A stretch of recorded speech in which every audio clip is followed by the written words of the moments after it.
সোজা আঙ্গুলে ঘি না আনতে পারলে বাঁকা আঙ্গুলে ঘি আনবো, তবে ঘি আমাদের পেতেই হবে। বা আপনি বাঁকা আঙ্গুলে আনবেন, মানে ঘি আপনাকে পেতেই হবে।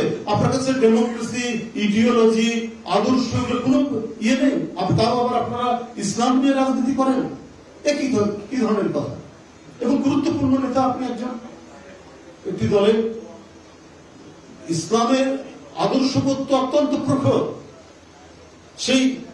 সেই রাজনীতি করে, ইসলামের নাম নিয়ে রাজনীতি করে বলছেন সোজা আঙ্গুলে ঘি না আসলে বাঁকা করব এবং ঘি আমাদের পেতেই হবে। অর্থাৎ আপনার কাছে অবাধ সুষ্ঠু নির্বাচন গুরুত্বপূর্ণ নয়, আপনার কাছে কি বলে যে জনগণের কাছে জবাবদিহিতা গুরুত্বপূর্ণ নয়, আইনের শাসন গুরুত্বপূর্ণ নয়, আপনার হচ্ছে অমল ধবল ক্ষমতা, এবং ক্ষমতাটা যে প্রক্রিয়া